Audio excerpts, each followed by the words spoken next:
Hi, everyone, and welcome to the virtual event space of Books and Books, your locally owned and independent bookstore in South Florida for the last 40 years. This year is actually our 40th birthday. I'm Christina. I'm a children's book buyer for the stores, and tonight I am thrilled to be part of bringing you a conversation between two fantastic novelists, Michelle Coles and Bethany C Morrow, on a really important, not often enough discussed piece of American history. The theme for tonight's conversation is Excavating American History, Restoring the Reconstruction Era in the American Imagination. Both Michelle and Bethany have written YA novels that include this period, and Michelle's is Black Was the Ink, Bethany's is So Many Beginnings, and I'm really excited, as I'm sure you are, to hear them talk about this and these books. So before we get started, I'm going to read their formal bios, and then I will tell you a little bit about your screen and bring them on. Michelle Coles is a debut novelist, experienced civil rights attorney, and mother of four. As a ninth-generation Louisianan, she is highly attuned to the struggles that African Americans have faced in overcoming the legacy of slavery and the periods of government-sanctioned discrimination that followed. She is a proud alumna of Howard University School of Law and the University of Virginia. Her goal in writing is to empower young people by educating them about history and giving them the tools to shape their own destiny. Bethany C Morrow is an indie bestselling author who writes for adult and young adult audiences in genres ranging from speculative literary to contemporary fantasy to historical. She is author of the novels Mem and A Song Below Water, which is an Audie, Ignite, and Locust finalist.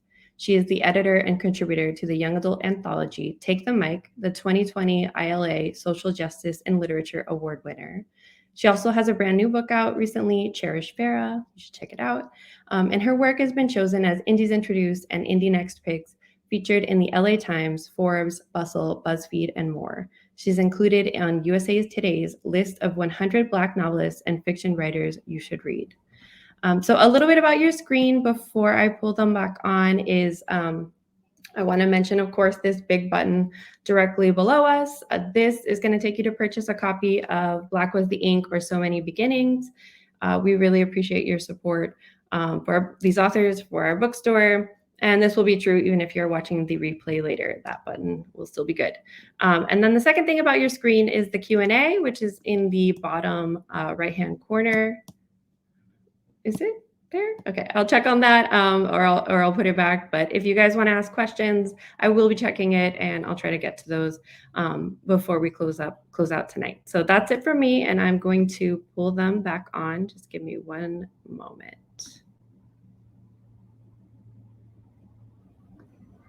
Hi. Hello.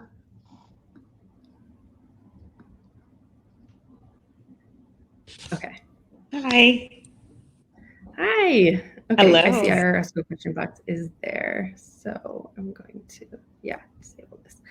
Okay, so I thought we would start with each of you giving us just a brief description of Black Was the Ink and So Many Beginnings.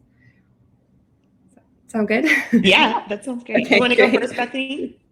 Sure. So I will try to be brief because So Many Beginnings, which is my Little Women remix that is part of Fibo and Friends Remixed Classics series, came out in September. As it says, it's a Little Women remix, not a retelling. It is not possible to simply color swap a family in 1860s United States and tell the exact same story. It's just not possible, and it would just be a disservice. So it was really important to me that this is called a remix because we are starting with the heart of the story, which is the March sisters. Their names are a bit different, but you still have the nicknames Meg, Jo, Beth, and Amy, and their mother Mammy, and they are living recently self-emancipated from enslavement on the Roanoke Island Free People's Colony. And so we're following them coming into their freedom, coming into and building this new country and the hope of the Free People Colony, of which there were many actually.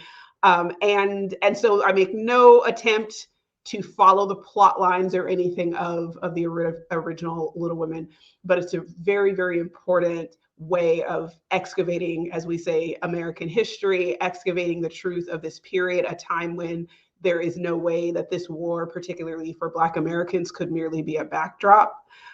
It would indelibly impact their lives, their concerns, their plans, their future ambitions. And it's simultaneously a history-rich and very serious story. And also the part that really feels like Little Women to me is that it's probably the gentlest story that I've ever written, which I really, really loved and enjoyed. But Michelle, tell us about your book. Yeah, so I'm the author of Black Was the Ink, and it is a story about a young teenage boy named Malcolm who is from DC, and he gets in a situation that causes his mother to be concerned about his safety. And so she decides to send him to stay with relatives for the summer on a family farm in Mississippi. And while Malcolm is in Mississippi, he ends up discovering the diary of an ancestor who served as a legislative aide to some of the first Black members of Congress. And at the same time, in the present day, the state is looking to take his family's farm. And so the ancestor wants Malcolm to find a way to save the farm, and the ghost of the ancestor ends up transporting Malcolm to the Reconstruction era to learn about what Black people were doing, what their struggles were, what their triumphs were, all of the gains that they were making politically at that time, and also how all of those gains were swept away through domestic terrorism and white supremacist violence that made the land mean that much more to the family in the present. And so it's a time travel story. It's a family story. It's a story about, social and political discussions that were happening right after the Civil War, when 4.4 million Black people were freed from enslavement. And what are the impacts on, the collapse of Reconstruction? What impacts does that have today? Mm-hmm. So the first question I had for you guys tonight was how or when did you know you wanted your novel to cover the Reconstruction period? When you were dreaming up your next story? Well, I will answer because I wasn't dreaming up a story. I was actually approached to write a Little Women, and at the time they were asking for a retelling. Emily Settle, who is my editor for So Many Beginnings, and I was interested in it because I had recently been talking about Little Women and the fact that there was yet another adaptation happening, and was like, for serious, guys, how many times do you want to cast a different quartet of white girls to tell the same story? Because I have an issue with what it actually means when we canonize something, and why we canonize something, and how something becomes scripture, and how something becomes historical fiction that actually isn't historical fiction, intentionally fantastical in this time period. And I immediately wanted, when I was approached and asked would I be willing to do it, I was like, oh, of course I won't write a retelling because that's ridiculous. But I absolutely will tell this story, and it's immediately going to take place in the South, and it's immediately going to take place with people who were previously enslaved, because one of the first things that I wanted to deal with is where the shame went. Where the shame went after enslavement, and how cunning and interesting it is that it ended up with the formerly enslaved, and that it ended up with the descendants of the enslaved. It's part of the reason that I use words like enslaved and enslaver versus slave and slavery, because there was something very intentional about making us feel like it was a part of our identity. It was a failing of our humanity versus an action taken against us for which someone is guilty, for which someone else is monstrous. So it was really, really important to me that if anybody was going to write this story, that I made sure that it was me, and that I made sure that I was intentionally using a family that had been enslaved to remove this stigma of, oh, I want to get as far away from enslavement as possible. Well, other people might have been enslaved, but let's tell a fantastical or sort of exceptional story of a family who was also from the North and didn't know anything about this. Well, why? Why would I need to do that? What do I need to escape?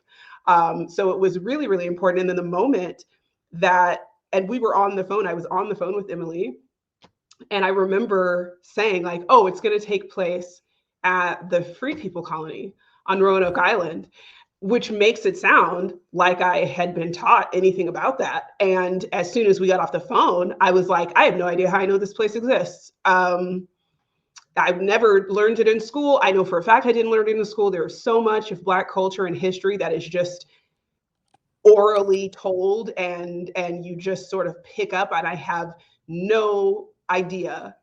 I have no idea how I knew it existed. So I had to then go and fact check to make sure that it did. And so I knew that I knew then that I wanted not only to excavate that history for myself, but I knew if I know it, but I don't know where I learned it, I know that nobody else learned it. Right. And so that was really important to me. I don't want to get too much into like the research aspect because I know we're going to talk about that a little bit later. Yeah. So no one approached me to write my book, but I have several small boys, and I was on maternity leave from my job as a civil rights attorney with my second son in the summer of 2015 when the Mother Emanuel massacre happened. And, I was shaken to my core at seeing something so vile and full of hatred in a way that I don't really recall seeing in my lifetime. It felt more like something I'd read about in books or I'd seen pictures of, like the, 16th Street Baptist Church bombing, or, Selma, or things like that. Like I had seen those types of things, and I'd heard, oral history through my parents or through my grandparents of things that they may have seen or experienced in their lifetimes. But as not a young person anymore, but a relatively young person, that type of just blind hatred where someone, a teenager at that, could walk into a place of worship, sit with people, worship with them, or, sit with them while they worship for an hour, and then stand up and unleash, a semiotic automatic rifle and kill people that were unarmed, that were elderly, that were children. And so that was a very jarring moment for me. And so I started looking into the history of the church, which I knew nothing about. But immediately I was captivated because I found out that the church was founded by a man named Denmark Vesey, who led one of the largest attempted slave revolts in American history, all the way back in 1822. And he was from the Charleston area. The revolt was obviously thwarted, and he was executed along with all of his co-conspirators. And then South Carolina, they passed an ordinance that prohibited enslaved people from practicing their faith and their religion because they realized they were using the church as a place to organize and gather without being under the watch and supervision of white people. And so practicing religion was banned for enslaved people, but the parishioners continued to meet in secret all the way up until the end of the Civil War.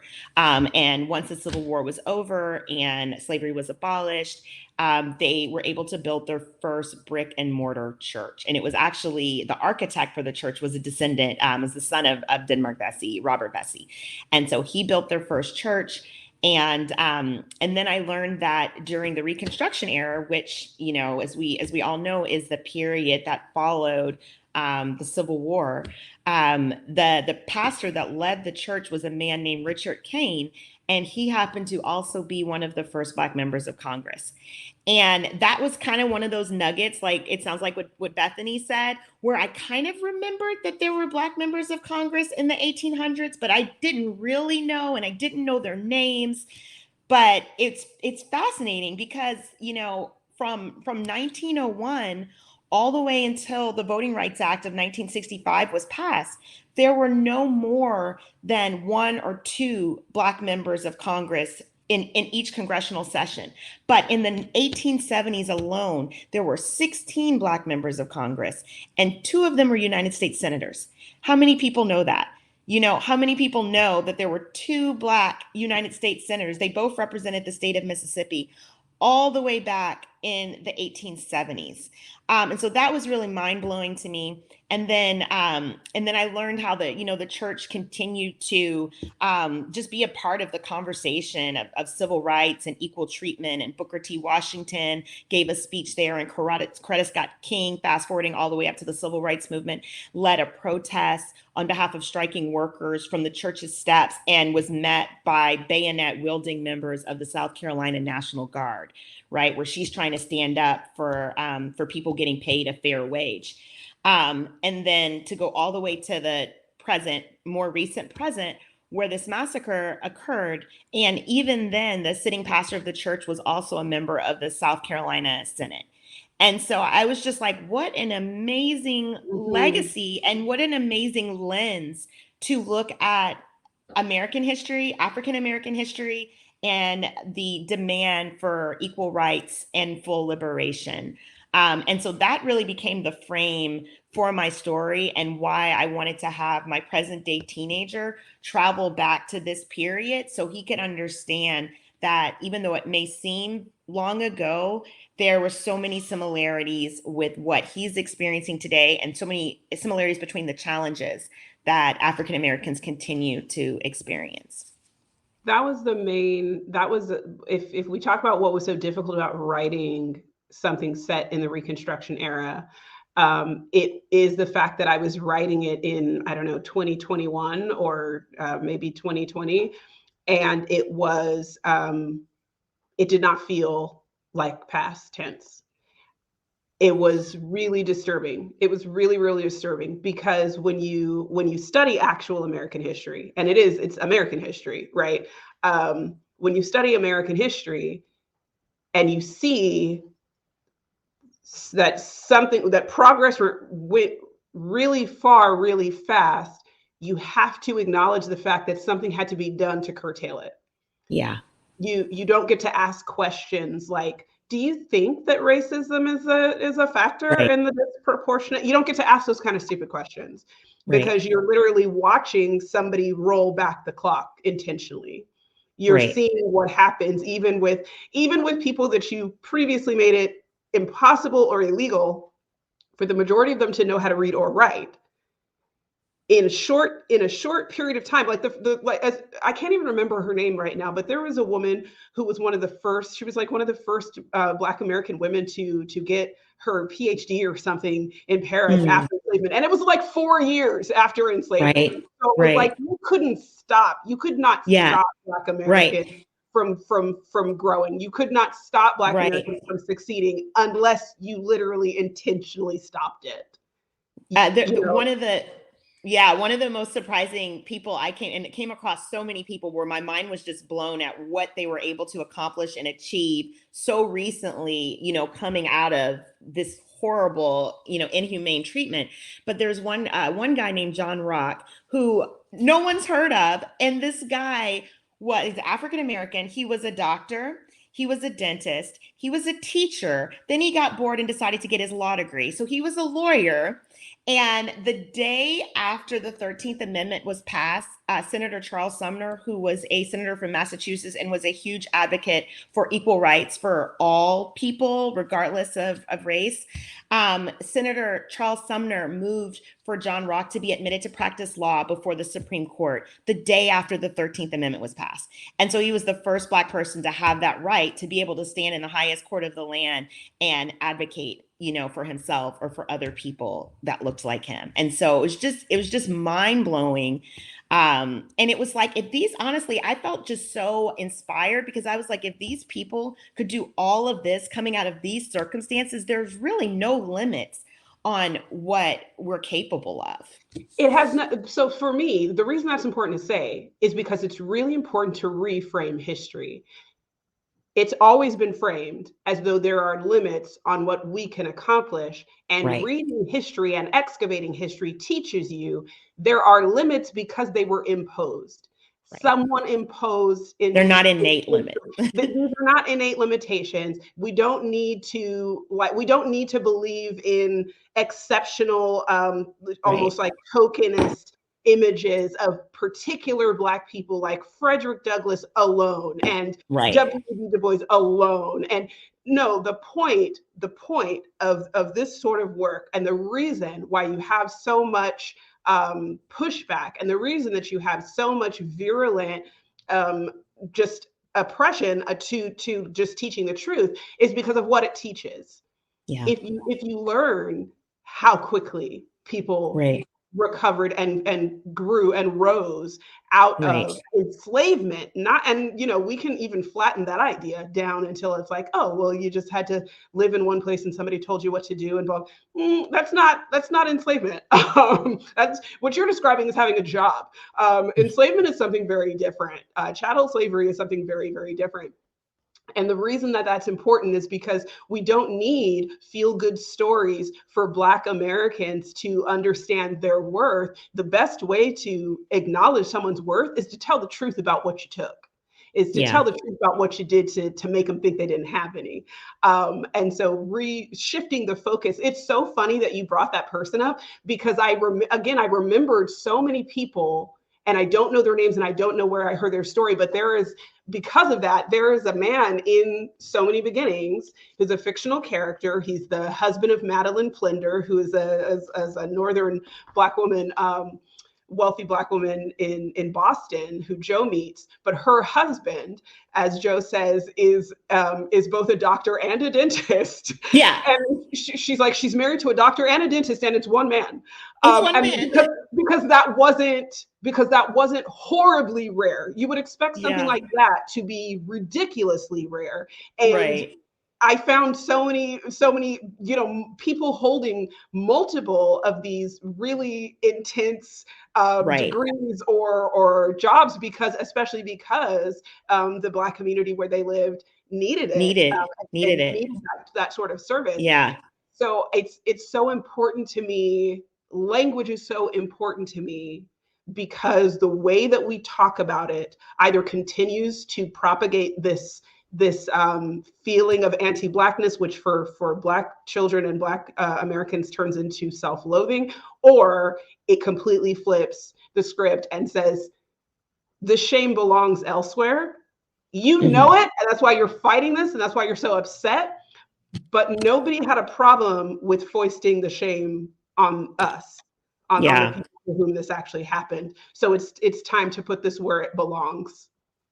Absolutely. And I think that when you skip over the Reconstruction era, as it's so often done in schools or in our collective memory, you're able to sort of accept this narrative that progress is slow.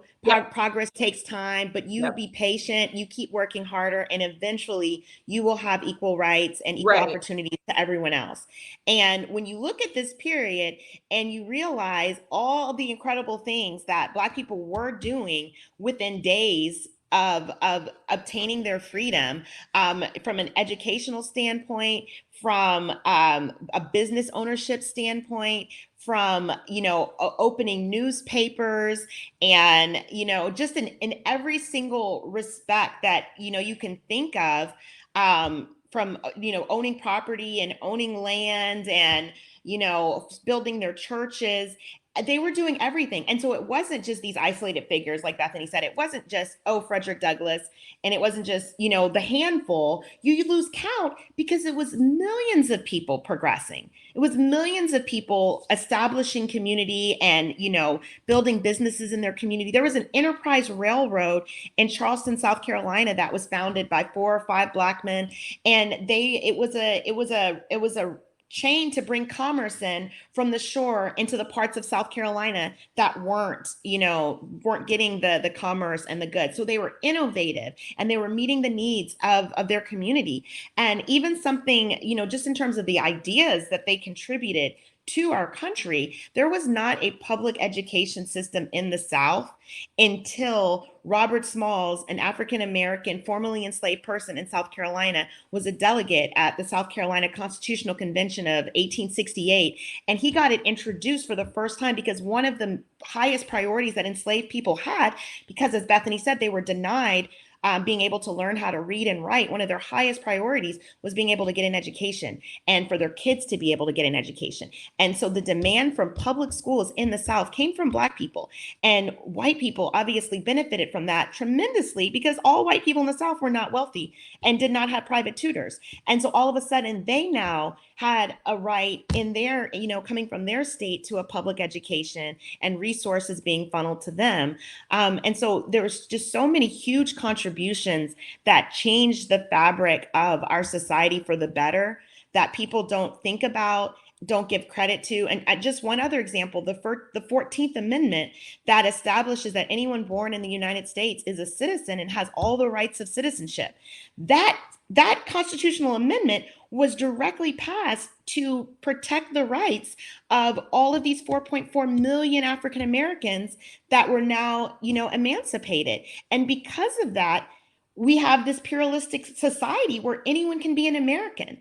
You know what I mean? Where anyone who comes to this country and, decides they want to be an American, goes through the process or is born here, they're an American. And that was not in any way a guarantee before the 14th Amendment. And so we need to excavate, we need to raise in our consciousness the contributions of African Americans and how we are so interwoven in the fabric of what America is.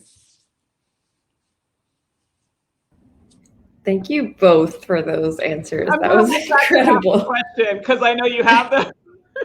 Yeah, I do, and they're great. So, but yeah, so our next one is actually on the research. It's the Reconstruction period is often glossed over in schools and in discussions of American history. How did this impact your research while writing your books? Yeah, I mean, what's really important to say is that it's more than glossed over. It's usually completely omitted. I went all the way through higher education. My partner, my former husband, went all the way through, and he was an American Studies major. And I still have all of our academic textbooks and everything, and nobody talked about the Reconstruction era. So it's, again, we have to talk about the intentionality. There's a reason that you wouldn't want to teach this part of history. It tells on you. It tells on the entire country. It tells on the present. It makes certain conversations moot. So it's absolutely a situation where this is intentionally not being taught. So I mean, I would have loved for it to be glossed over, because then that would mean I knew something. And like I said, what I know, I'm pretty sure, is just from family reunions and like hearing Black people talk about stuff, which is the way that we keep a lot of information going. So like I said, Emily Settle called me. I talked to her. I told her it was going to be set in Roanoke Island. And then I was like, I guess I better go make sure that's not a fever dream and that actually exists. And I just literally Googled Roanoke Island Free People Colony. And I found, that they had, of course, a Roanoke Island in the Outer Banks and off the coast of North Carolina. They have this museum there, which apparently has like some thing about the fact that, oh, by the way, Black people used to live here. And that's kind of it. There was really like no information. Hopefully they actually have more in-person stuff, but I did not find anything useful, so much as a name of a person other than Horace James, maybe, who is a white American pastor who was involved in it. And then I came across Patricia C. Click, who wrote Time Full of Trial. And to my understanding, this is the book. This is like the book on the Roanoke Island Free People Colony. And what's amazing is it's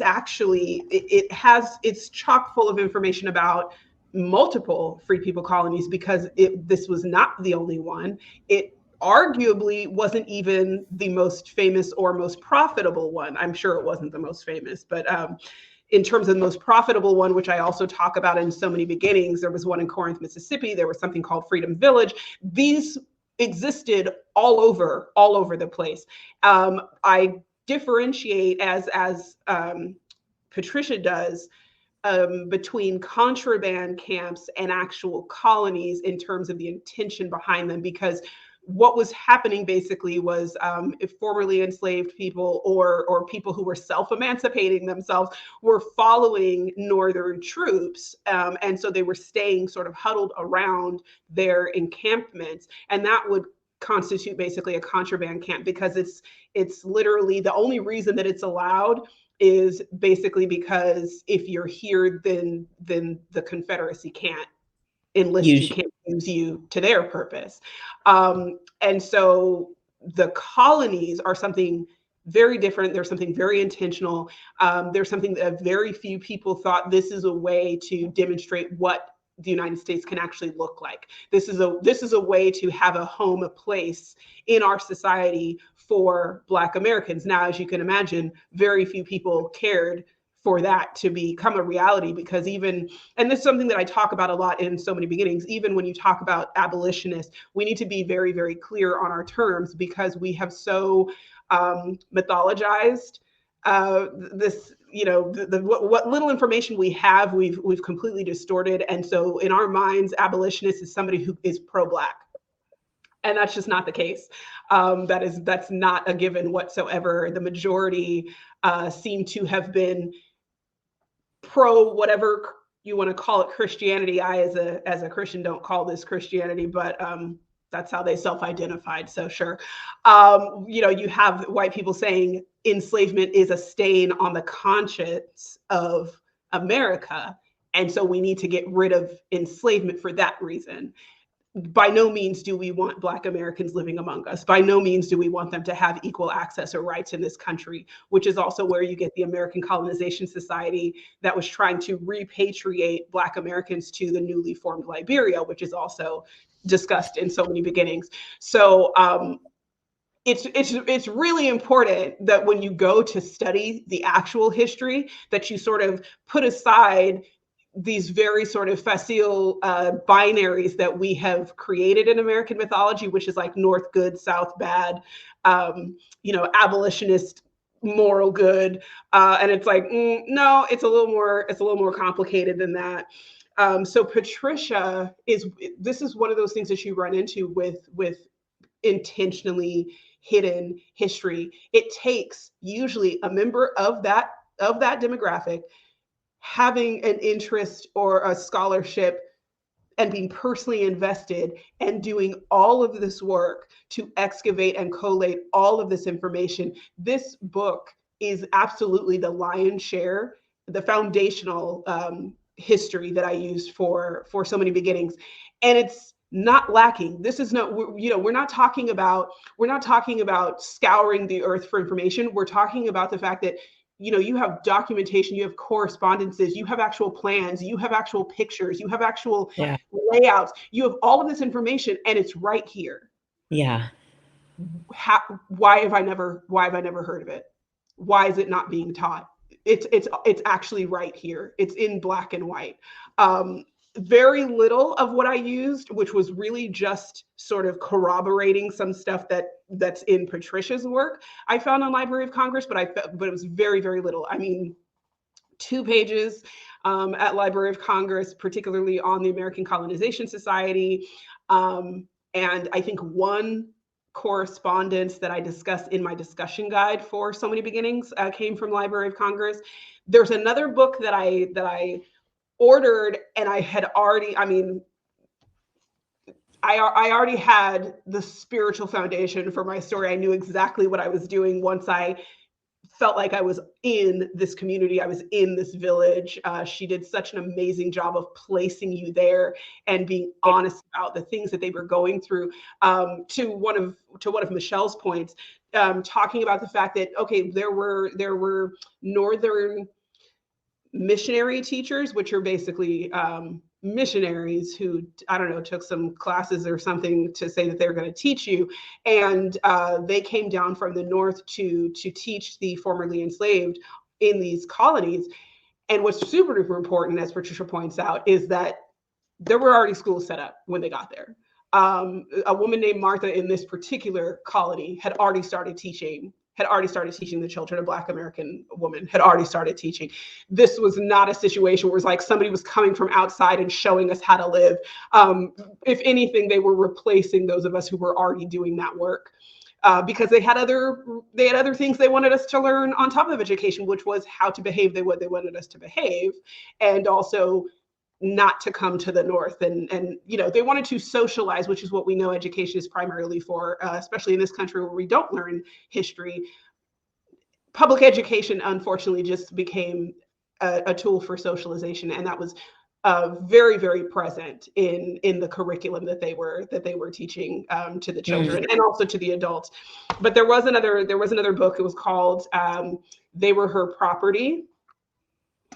It's White Women as Slave Owners in the American South. It's by Stephanie E. Jones Rogers.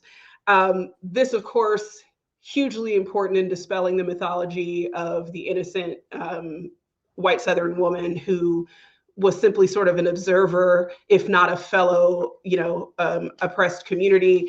I do deal with white women's ownership of enslaved people also in So Many Beginnings. If you've read the book, you know that Meg was basically like a living doll, which is unfortunately also where her education came from. Was she was forced to be side by side with this girl for her entire life, and so she has the same education as that girl. But there's a point where it's obvious that she belongs to the girl. She does not belong to the father, to the family. She actually belongs to that little white girl.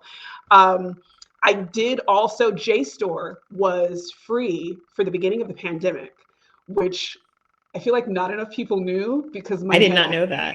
My head almost exploded. I always hit the paywall. It was amazing. I think I tweeted about it because I was like, does anybody know this right now? Yeah. You can go on JSTOR and look up academic papers, just if anybody's a huge dork. So while I did not find papers specific to the Black American experience on Roanoke or on that colony, I had to do a lot of where you could see the intentionality of erasure or burying was the fact that I ended up looking through end notes, very, very detailed end notes of papers about something else that would be like, oh yeah, and also this was also true. Because I was looking specifically at papers having to do with anywhere in the Outer Banks, between 1862 and like 1867. And the fact that you have this thriving free people colony on Roanoke, and you can talk about anything else happening in the Outer Banks without spending any time in your actual paper talking about this and talking about just the influx, the constant influx, or Ocracoke or any of the islands. I was basically, once I knew exactly what I was looking for, thanks to Patricia C. Click's work, I was able to basically what do they call it? And like, if you're triangulating, I was basically like triangulating, like here's the papers that have to somewhere say something about this place because of the time period, because it's in the Outer Banks. I'm looking for really specific stuff, and it was upsetting after a while that people knew they had to like acknowledge it, but they wouldn't acknowledge it until like the end notes. So I scoured a lot of end notes in academic papers. Yeah. So because my story really centered around the political climate in the Reconstruction era, before you could get to any truth, you had a period of just intentional distortion and lies about the Black politicians of that era. And so maybe one of the clearest examples of that, if any of you guys have seen Birth of a Nation, not the more recent one, but the one from 1915, the first cinematic, blockbuster that was shown at the White House by, I think it was President Wilson, showed it at the White House. And it's just it's a completely racist film that glorifies the Ku Klux Klan and the domestic terrorism that was taking place, and it justifies it on the grounds that Black people were a race of mongrels, basically, that had to be oppressed. Otherwise, they would just run rampant and cause havoc everywhere. And so the noble Klansmen, came to the rescue. And so it's just a really grotesque film, but in it actually depicts allegedly the Black politicians and the first Black members of Congress, and it has a scene of people in blackface with their feet kicked up on a desk, eating food and drinking, and that was how these Black members of Congress and Black judges and all these other Black people that had assumed elected office were depicted in the nation's memory. And another group that was really powerful in pushing this narrative was the Daughters of the Confederacy. And they ended up having a big influence in school curriculum throughout the South. And because of that, their influence bled over into school curriculum for the whole country. And they were also the group that funded a lot of the Confederate monuments that were placed all over, and the namings of streets and schools after, Jefferson Davis and Robert E. Lee. And they had a very, concentrated effort to rehabilitate the memory of the South and the lost cause. And so there was this whole narrative, and it was documented in academia. There was a school of thought called the Dunning School that just basically said that the Reconstruction era was a complete failure, and good thing we put that troublesome time behind us, and we are moving on to just pure white supremacy, basically. And so the first person to really come out and reject that narrative was W.B. Du Bois. And he wrote this book, Black Reconstruction in America. And it is very well researched, as you can see, very heavily footnoted, and lots of sources that he cited. And he really said, what, Reconstruction was not the failure that you say it was. Reconstruction was actually America's first attempt at democracy. In the founding fathers and all the founding documents, they laid out some really beautiful principles, but they weren't implemented. And Reconstruction was the first time that we actually did try, give this democracy thing a try. And it had a lot of successes. And so that was a really, really important. And when his book first came out, it didn't get a lot of attention. And then gradually over time, people started reconsidering what they assumed to be true about Reconstruction. And one of the greatest scholars on the Reconstruction period with this more modern school of thought is Eric Foner, who's a professor at Columbia University. And he's written several books about the Reconstruction era. And he's just like the foremost expert alive today on it. And another source that I use, again, because my book focuses really heavily on the political climate at that time, this is a book called Capital Men, and it is actually the story, the epic story of Reconstruction through the lives of the first Black congressmen. And so you can see, I've written the names over their heads because, they became so real to me. That, when I'm reading about them, I can see them. I feel like we can have conversations because I understand what their life was like and who they are. And so this book really, helped me to understand their stories and learn so much that I feel like I should have learned in school, but absolutely did not. Another book, this book is about the Colfax Massacre. And, my book talks about the trials and tribulations of the Reconstruction era, as well as the triumphs. And so one of the kind of centering stories in my book is the Colfax Massacre, which took place in Louisiana following an election. Most of the massacres that occurred, and there were countless massacres that occurred of Black people in the South in this period, often the impetus dealt with a political thing where Black people were voting and they didn't want Black people to vote, or a Black person was elected to an office and they didn't want that person to take office, or different things like that. And so there were almost always political motivations, surrounding why these massacres or lynchings were taking place. But contrary to what Bethany's experience was, the Library of Congress was actually a really helpful resource for me, again, because I was writing about Congress. And so they have Congressional Records, which are transcripts of everything that is said in Congress. And so my mind was blown because I could read, about a speech that was given in Capitol Men, and he did a really great job of documenting his sources as well, and when speeches were given. And then I could go to the Library of Congress Congressional Record and dig around and find the year and find the day, and then read the whole speech and read the speech that came before it and read the speech that came after it. And I was like in heaven. I was like, this is the coolest thing. I am sitting in Congress in 1872, just like sipping tea. To be a fly on a wall. And so that was an incredibly fruitful resource for me. I'm muting you on occasion, Bethany, because I do hear like a feedback sound. I'm not sure. I don't know if you hear it, Michelle. So I just wanted to let you know why I'm doing that. Oh, that's fine. Okay. The next question I have, though, is can you talk about the language and intentionality behind the words you use in your stories? Yes, absolutely.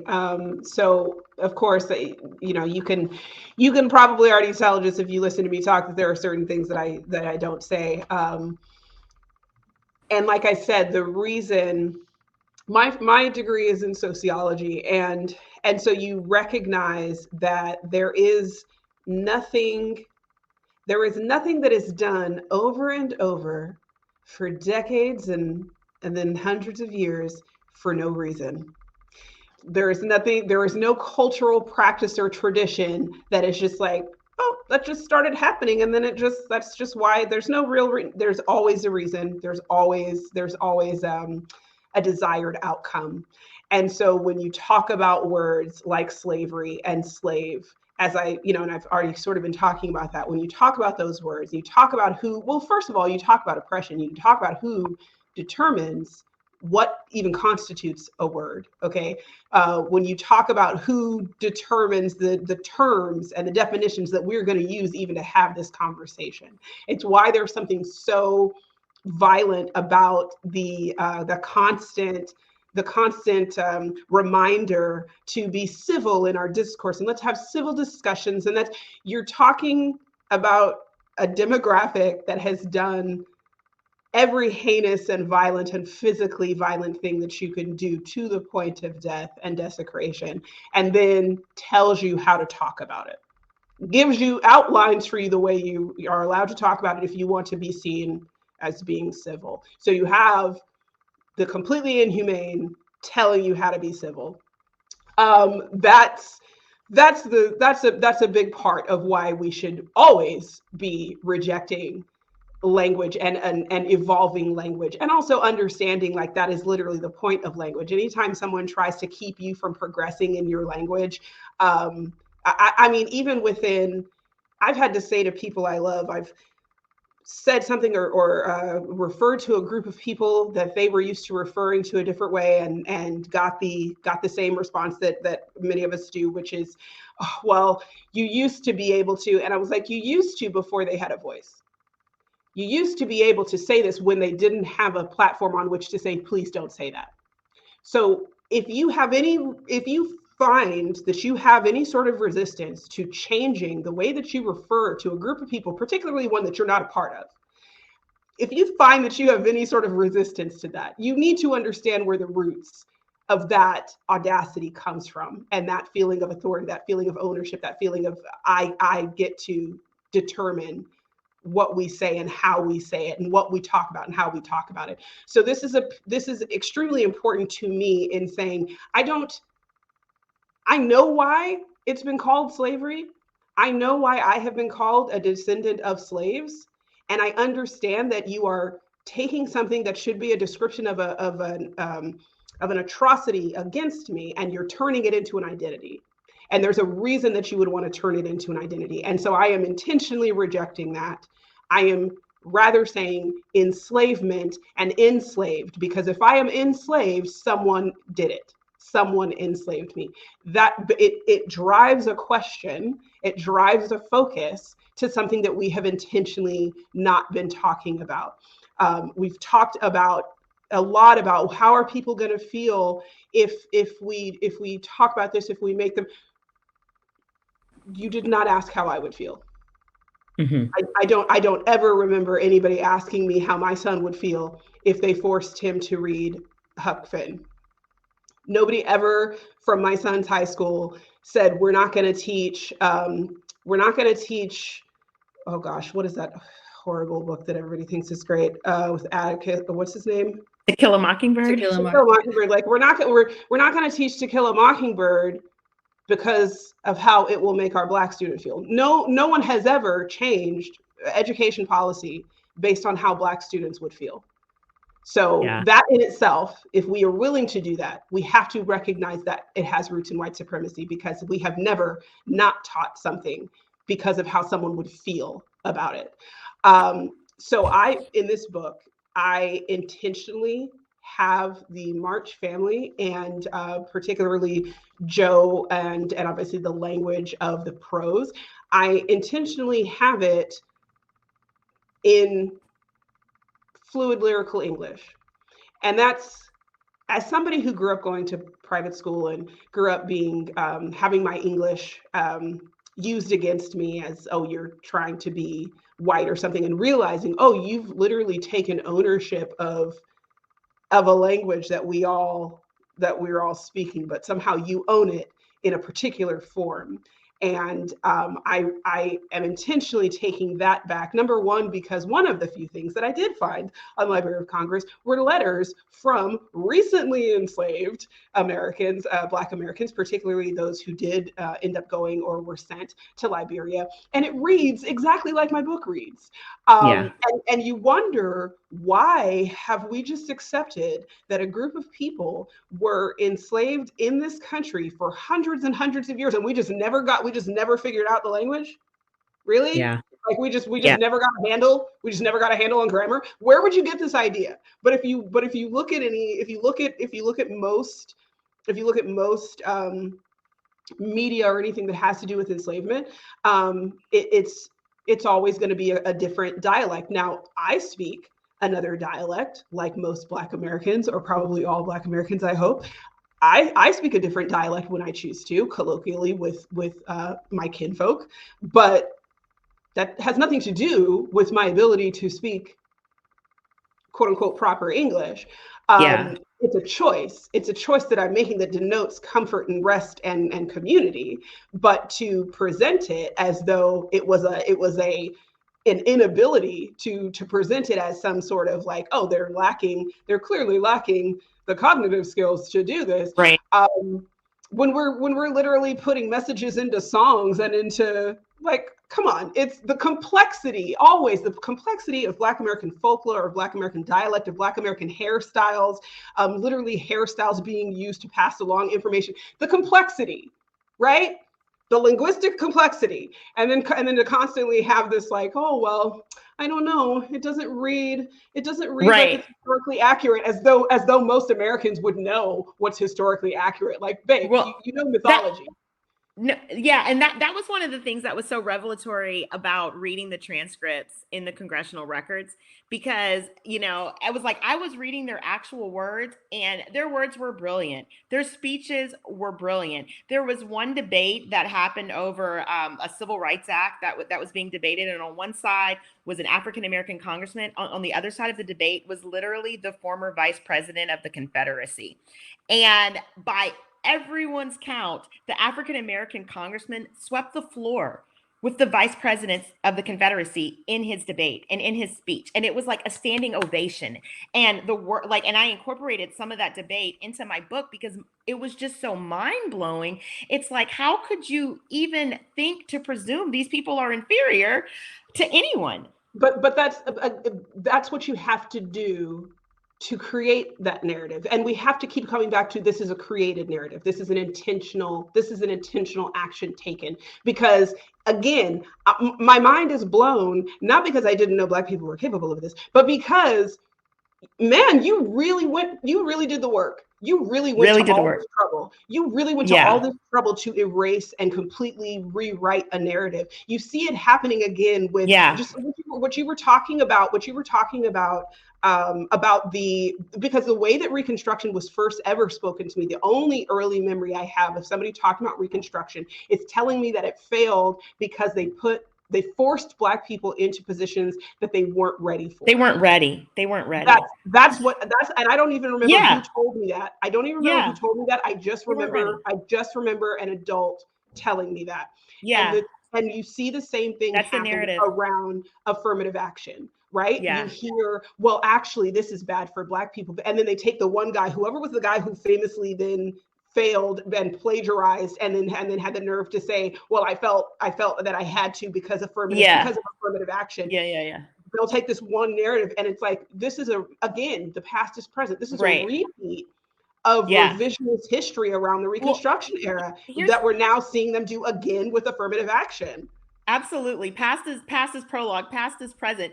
But here's another example. I wrote Sojourner Truth into the story, and the most familiar speech I was aware of Sojourner Truth was Ain't I a Woman?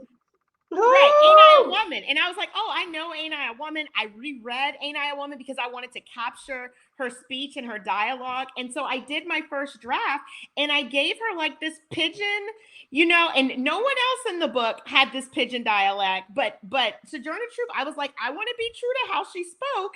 And then it wasn't until later where I was doing a little more digging and I found out that her first language was Dutch. Her first language was Dutch. She's from upstate New York, and her first language is Dutch. She's from upstate New York. Her first language was Dutch. She spoke perfect English, and the person that transcribed her speech just gave her a Southern Black person's alleged dialect. Do you know how that person identified? Because that is in my discussion guide. If you don't know, there is a discussion guide that goes along, an academic discussion guide that goes along with So Many Beginnings.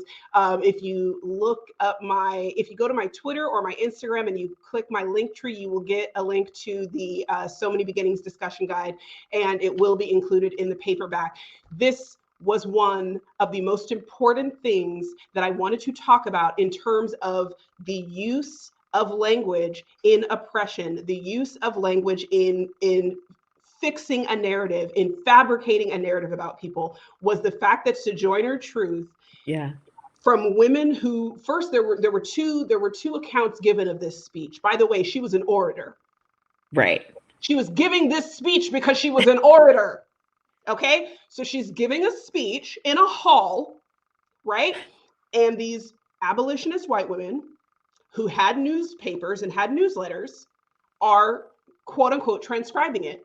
So that means that one of them sat in that room, heard her perfect. Now, if you've ever heard translated English, it's much more formal than just standard spoken English, because it's literally being translated from a different language, right? So when I speak like translated English to, let's say, a French speaking person, it's a lot more formal than the way that I would just say it otherwise, right? Yeah. So that's the first thing. For anybody who's even somewhat familiar with more than one language and what it sounds like when you translate it back into English. So somebody sat there and heard her speaking this and chose anyway to make it more believable by make it more believable, putting it in and knowing that they have a platform that even exceeds this Black woman who is an orator, who people have come to listen to, but that you still have some amount of control, because if this is going to go out beyond this room, it's up to you and you get to decide what she sounds like. The second woman who made it actually more famous was another white woman abolitionist who wasn't even present. Right. It was like 15 years later. She wasn't even there. She wasn't even in the room. Yeah. And she decided to transcribe a speech she hadn't been present for. Yeah. And I almost perpetuated that. I had to apologize to Sojourner afterwards after I found out. I was like, girl, I'm sorry. I didn't know. Look, I'm saying this touches on so many things for me. It touches on, again, the mythology of abolitionism, of abolitionists. It speaks on the mythology of white women not knowing their power, not using their power against Black women from the very beginning, like since the dawn of time. Like, you guys, if we're really trying to do this right, if we're really trying to make a more perfect union, you don't get to overlook this stuff, because this was intentional. This was absolutely intentional. The fact that this woman has been misquoted for longer than she was alive. Right. And another word, I know you mentioned slavery and enslave. Another word that we need to retire is master. I won't use that. There is a scene where the youngest, Amy, because it's what she was she was raised hearing. She says it early in the book. She says, the master so and so, and the whole family stops. And Joe gets down on her level and is like, sweetheart, there never was one. There never has been one. No one has ever been a master. And it's not to criticize or make Amy feel, it's to stop you at this formative moment in your life. That there's going to be a before and after, and make sure that you leave this in the past, because this is an absolute fabrication. This is absolutely false. There is a lot. I mean, it is honestly, it's still like the gentlest story I've ever written, but it is historical fiction. It is serious historical fiction. It is seriously dealing with not just the history, but the reality of how many assaults, how many battles you're fighting while you're thriving, while you're building this community that is actually becoming profitable, and what it feels and looks like when you recognize sabotage, when you realize that that's what had to have happened. Is sabotage. To derail the train. It wasn't going off course. It was going directly where it should have been going, but there was an intervening action intentionally to stop this progress and to freeze the country in a place where it would be almost impossible to attain that progress again. So, and do the work in the meantime, again, of writing that narrative. So we are actually at an hour already. We are not halfway through the questions. I just noticed too. I was like, oh, well, okay. I really want to get to some of these questions. So I'm thinking at least I'll ask one more if you guys are okay with it, and then we'll wrap things up. Gosh, it's hard to pick. But I think I'm gonna go with the one I had next, because honestly, I would love to hear like your answers. And it's would earlier exposure to the history discussed in your books have changed anything about your identity? And I wonder if I could sort of also roll in another question, which is, what is like your greatest hope for young readers take away from specifically Black Was the Ink and So Many Beginnings? Yeah. Do you want me to go first? I mean, again, as a student of sociology, I know exactly how it would have impacted. And I know that that's why it wasn't taught. And I know that that's why it's such a fight, and becoming a violent fight, to make sure it still isn't. Because you cannot have it both ways. These stories cannot live, they cannot coexist. These narratives cannot live side by side. The one negates the other. So again, the past is present. Every time I sign a So Many Beginnings copy, that's what I write. The past is present, because if you knew just what happened, just what I could reasonably tie into the story of a freed people colony, if you knew about the intentional separation and continued destruction of the Black American family unit, if you understood that after it was illegal for people to be married, if you understood that it was intentional during enslavement, violently separating and selling off families so that we wouldn't have genealogy, so that genealogy would be so, as it continues to be, such a traumatic experience. If you knew that after that, the Union incentivized Black men leaving their families behind, otherwise they were never receiving their pay. So it was basically, you can choose between continuing to basically live as though you're enslaved, which is that, oh yeah, we were going to pay you, but you got, you have a wife and kids and whomever, and we have to give them rations, and we have to whatever. There was suddenly, you went from being enslaved and literally working every day of your life to somebody else's profit. And the moment that somebody came to quote unquote liberate you, they gave you a bill. And here's how you can work it off. And the only way you don't have to work this off is if you just leave them. So you think about just the intentionality, the constant, continual incentivization of the destruction of the Black American family, right up through, modern times, and even when I was a kid in the 80s, knowing Black women who, you are not going to continue to get the help that you need if he lives in the house.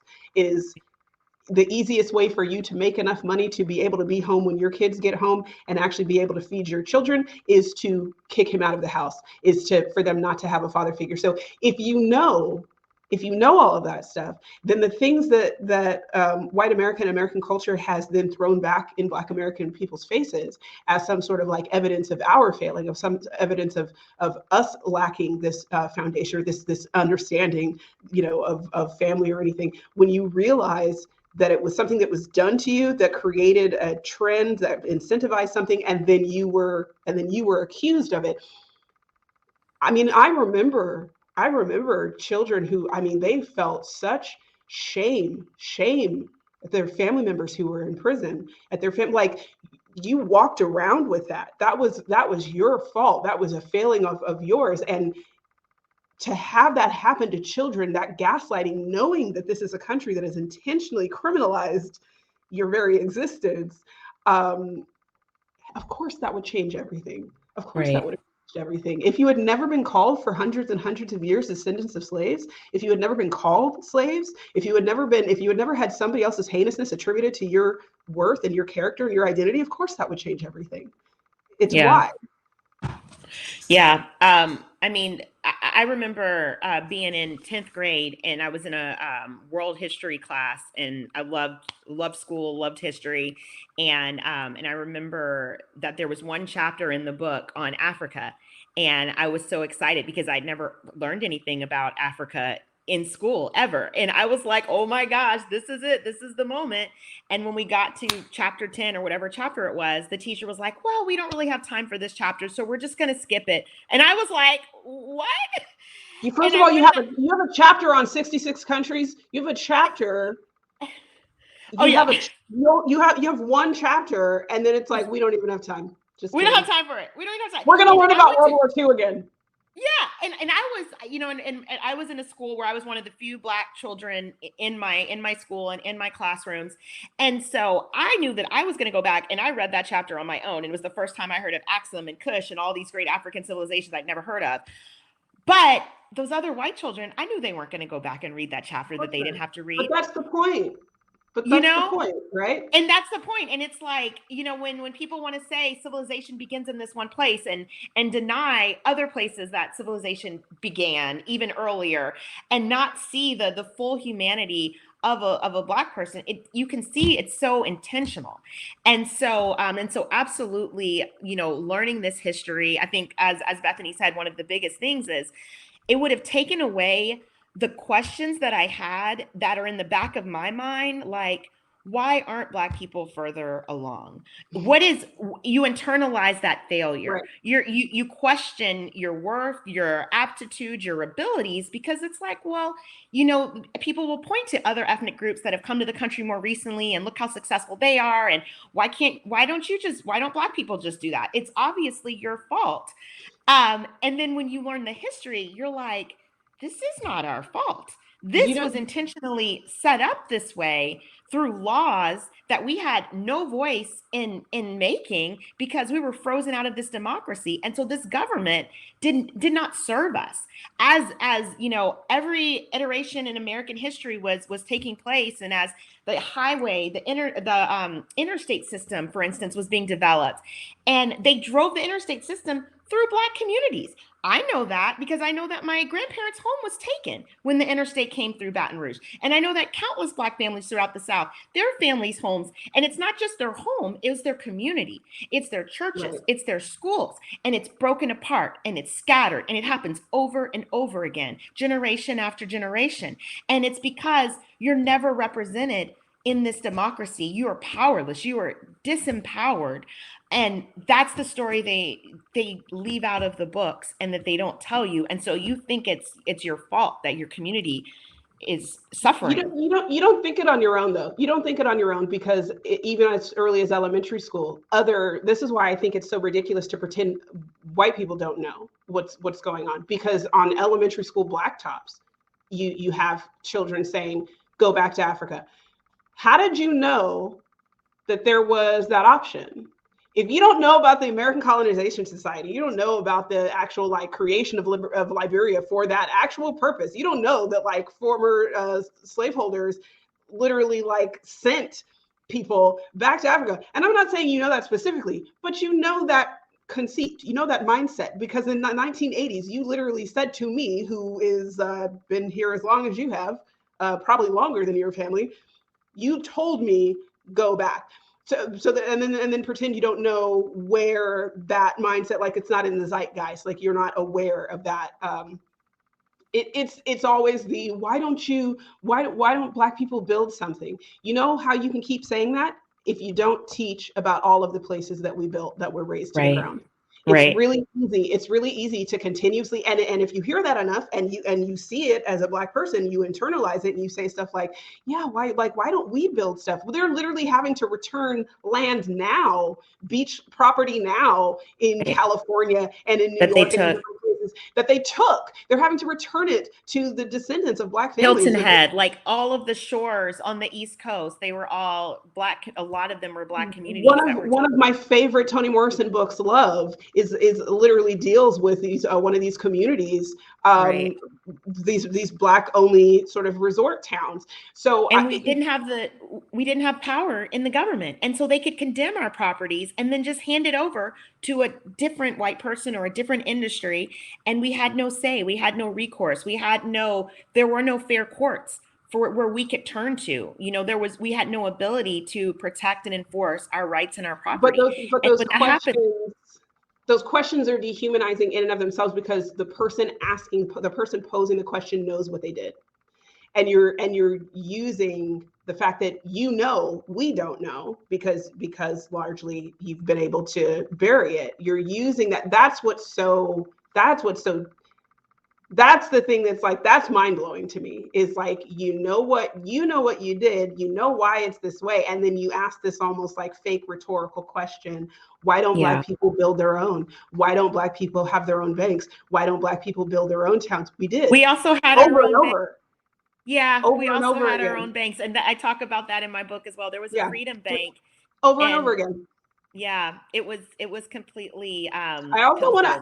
I just want to point out that I was not being literal when I said there were 66 countries in Africa. I don't know if anybody was going to take that and be like, "Oh, fact check." I was like, that was a joke.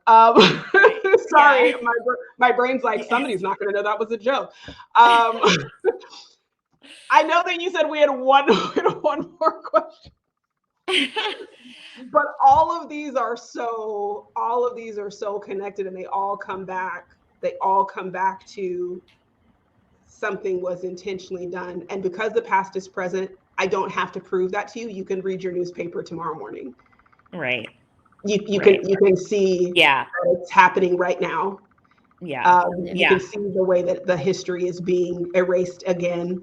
And even though a lot of people are like, well, when are we going to stop talking about enslavement stories? And I'll be honest, at some point in university, I probably said the same thing. When you live in a country that you realize will rewrite history as it happens in real time, look at January 6th.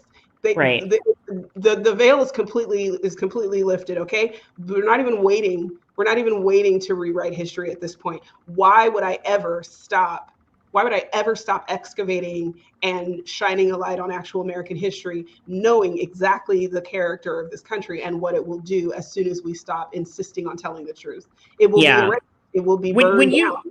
When you know this history, what happened on January 6th was about the most predictable thing that you know. It was like, well, yeah, because it's happened before, you know, and maybe they didn't breach the Capitol before, but they were breaching state houses and they were firing cannons at governors' mansions when, you know, when those That's governors not our were first supporting. Capitol.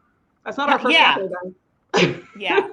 So, you know, it's like when you know this history, when you study it, you understand the playbook. And I think that's also probably something that they want to suppress is, you know, they don't want people to see the patterns and the predictability. And Hiram Revels, he was the first Black member of Congress. He was a senator from Mississippi. And a lot of senators objected to him being seated in the Senate. And the way they challenged him is they said he wasn't actually a citizen of the United States. Even though the 14th Amendment had been passed, you had to be a citizen for a certain number of years before you could actually be a senator. And the 14th Amendment had only been passed like 5 years or 4 years before and not a full 7. And so they were denying that he didn't meet the citizenship requirements. And I was like, does that not sound like a birther? Like, really? All the way back then there were birthers? It was mind-blowing. And it's like the more I kept seeing these parallels to what was happening in 2015 and 2016 and 2017, it was like, are we stuck? Can we get off of this hamster wheel? Can we progress and move forward? Or are we fated to just keep recycling? Not in this system. Not in this system. The system is doing exactly what it was created to do. Yeah. So I hope that the young people take away from this a sense of empowerment and an understanding of the system so that they can understand how to build a better system and the necessity of building a better system and the awareness that what someone did to you, the shame goes with them. That is not yours. You do not carry that. You do not own that. That is not part of your identity. Thank you both so much for this conversation. Honestly, I think it easily could have been a two-parter. We literally got through exactly half of the questions. We might just come back and do the other. I don't know. To be continued. I really enjoyed you guys. I so appreciate, and I know your readers do too, like the research and care you took with these stories. I really enjoyed both of your novels, and I hear you guys talk about your research, and it's just really inspiring. So thank you so much for joining us, Christina. Thank you. Thank you for having so much us. for your books and your work. And thank you to everyone who joined us. I did not get to audience questions, but I appreciate you guys hanging out with us for an entire hour and 15 minutes tonight. I would love to have you guys back, and we will. I also will be. I'm gonna make a list of the books you guys suggested and try to get it on this listing. So if you want to come back later to see that, or if you're watching later, hopefully it'll already be up, and I'll do that in the next couple of days. So again, thank you. If you need us to send them to you, or if you didn't get them, let us know.